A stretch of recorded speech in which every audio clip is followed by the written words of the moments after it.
आपसे कहा जाए कि किसी ऐसी जगह जहाँ पर लौकिक, अलौकिक, भूत या पिशाच की जगह नहीं है और वहाँ कहा जाए कि वो है, तो आपको कैसा लगेगा?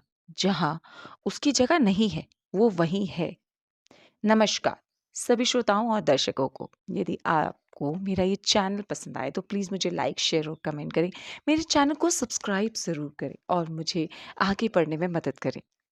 कहानी कुछ इस तरह की है कि इस केस पर देश की एक हाई कोर्ट ने ये माना है कि हाई कोर्ट के एक हिस्से में भूत रहता है या रहती है। पायल छनकाती है, कईयों पर हमला भी कर चुकी है। हाई कोर्ट के एक कमरे के पास ये सब होता है और ये मैं नहीं, हाई कोर्ट के एक जज साहब कह रहे हैं, जिन्होंने ये खुद कबूल किया है कि ये बात सच है। बात कोलकाता हाई कोर्ट की है। 26 जून 1862 को कोलकाता हाई कोर्ट की स्थापना हुई थी, 1857 के गदर के बाद। इस हाई कोर्ट के इतिहास पर फिर कभी बात करेंगे। आज अपनी कहानी पर वापस आते हैं। साल 2022 की बात है। महीना था नवंबर। एक पैरानॉर्मल सोसाइटी वालों ने कोलकाता हाई कोर्ट के रजिस्ट्रार के ऑफिस में एक एप्लीकेशन लगाई जिसमें उन्होंने लिखा कि हमें कोलकाता हाई कोर्ट के रूम नंबर 11 में रात बिताने की परमिशन मिलनी चाहिए। कृपया करके हमें परमिशन देने का कष्ट करें। ये संस्था DOS नाम की संस्था थी। इन्होंने रात 8 बजे के बाद की परमिशन मांगी थी। अब सवाल उठता है कि उन्होंने हाई कोर्ट से ये परमिशन क्यों मांगी? कहानी यहीं से शुरू होती है। एक बार 269 लोगों ने TET teacher eligibility test pass किया, लेकिन फिर भी उन्हें उनकी नौकरी से निकाल दिया गया। वो एक संस्था के मातहत सुप्रीम कोर्ट पहुंच गए। सुप्रीम कोर्ट ने केस को हाई कोर्ट भेजा और उन्हें वापस बहाल करने के लिए भी कहा।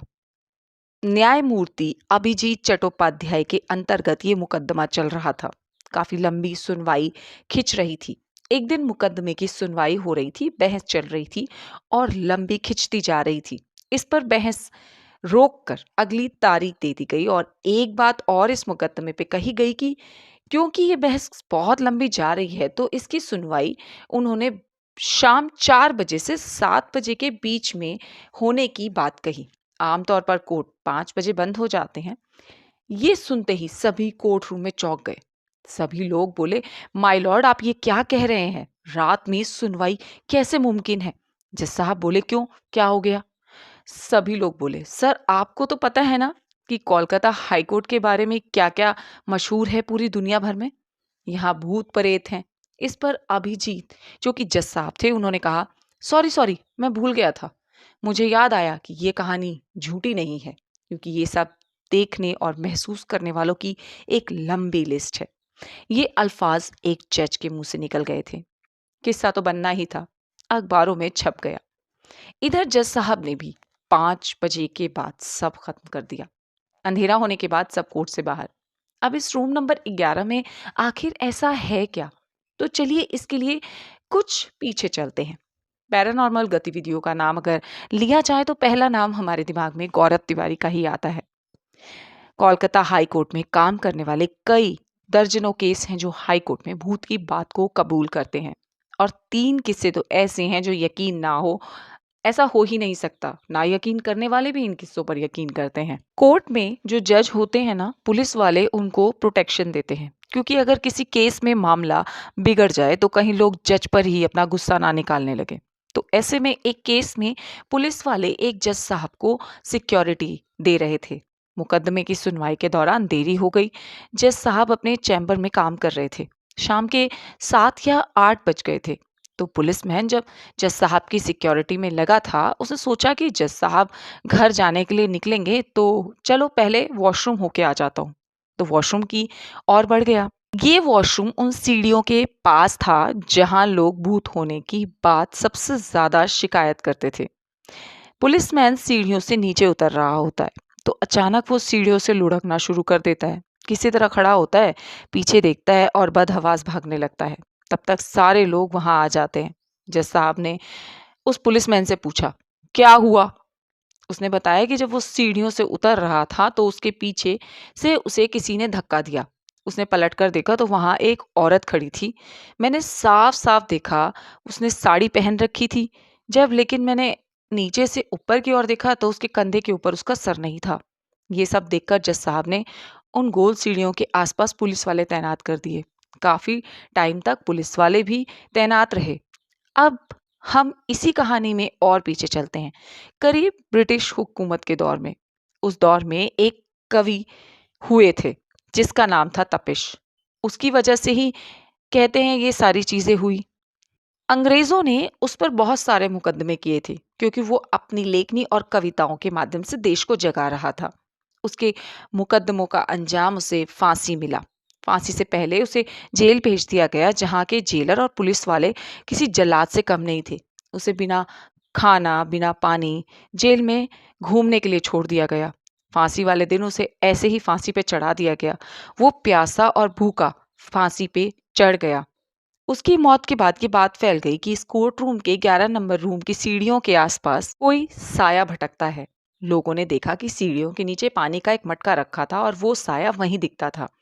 लोगों को लगा कि वो प्यासा मरा था, तो शायद इसी वजह से वो पानी के आसपास दिखता है।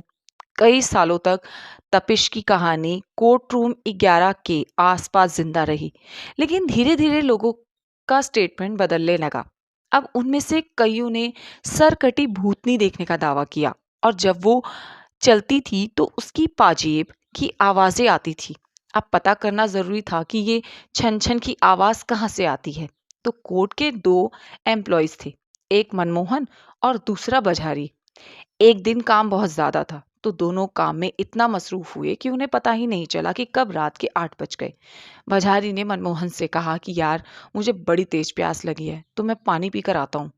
साथ में वो वॉशरूम भी जाने के लिए बोलकर चला गया। मनमोहन ने उसे आगाह किया था। इधर वो ऐसा गया कि वापस ही नहीं आ रहा था। मनमोहन का काम खत्म हो चुका था और उसे अब डर भी लगने लगा था क्योंकि वजहारी को ढूंढने भी तो जाना जरूरी था। तो वो रूम से बाहर निकलकर सीधे उन घुमावदार सीढ़ियों की तरफ बढ़ा। तो क्या देखता है कि वजहारी सीढ़ियों के नीचे औंधे मुंह पड़ा है, लेकिन वहीं पास में एक बेंच रखी है जिस पर एक औरत बैठी है और वो बजहारी को मुंह पर पानी मार रही है। मनमोहन की जान में जान आई।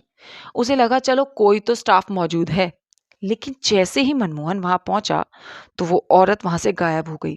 मनमोहन के ये सब देखकर हाथ पैर फूल गए। किसी तरह से उसने वजहारी को होश दिलाया और उठाया। दोनों ऐसे सरपट दौड़े, कमरे में भी नहीं गए, सीधा कोर्ट के बाहर जाकर ही सांस ली। अगले दिन ये कहानी पूरे कोलकाता कोर्ट में फैल गई। तब लोग अपने हिसाब से भूत देखने के दावे करने लगे। पता चला कि एक लेडी प्रोस्टिट्यूट थी जिसका नाम निस्तार था, जो 19वीं सदी में थी। ये बहुत ही ज्यादा खूबसूरत थी।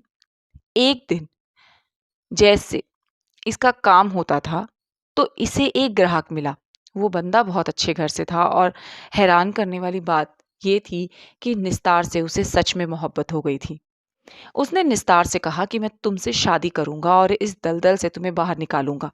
निस्तार बहुत खुश हुई। उसे और क्या चाहिए था। उस बंदे का नाम था शालीग्राम। कोठा कोई अच्छी जगह तो होती नहीं और यहाँ पुलिस की रेड भी बहुत आम बात है, पड़ती रहती है। तो उसने अपने होने वाले पति से कहा कि देखो, मैं भी इस पेशे में थी तो मुझे बहुत बार रेड की वजह से कोर्ट में पेश होना पड़ा। तो मैं चाहती हूँ कि मेरे नाम के आगे जो ये कोर्ट में प्रोस्टिट्यूट शब्द लिखा है वो हट जाए। तो निस्तार ने एक अर्जी कोर्ट में दी कि मेरे नाम के आगे से ये प्रोस्टिट्यूट वर्ड हटा दिया जाए। जब ये अर्जी कोर्ट में आई तब जज साहब के सामने बड़ी दुविधा कि जिस तरह ये अर्जी दे रही है वैसे तो सारी प्रोसिक्यूट अर्जी लेकर आ जाएंगी और फिर कोठे वाले भी निस्तार के पीछे पड़ गए। धंधे में घुसना आसान है, निकलना नहीं। चौतरफा दबाव इतना बढ़ा कि निस्तार की वो अर्जी पूरी तरह खारिज हो गई। वक्त गुजरता गया। एक दिन उसी रेड लाइट एरिया में निस्तार की लाश मिली। लाश बहुत पुरानी और सड़ चुकी थी, पूरी तरह से इस तरह गल गई थी कि पहचानना भी मुश्किल था। लेकिन लाश का सर भी गायब था, वो कभी भी नहीं मिला। बताते हैं जो सर कटी लाश कोलकाता हाई कोर्ट की रूम नंबर 11 में दिखती है वो निस्तार की है। उसकी रूह आज भी इंसाफ का इंतजार कर रही है। उसका घर नहीं बसा, किसी अनजान अज्ञात आदमी ने उसे मार दिया। उसके नाम के आगे से कोर्ट ने कभी प्रोस्टिट्यूट वर्ड नहीं हटाया।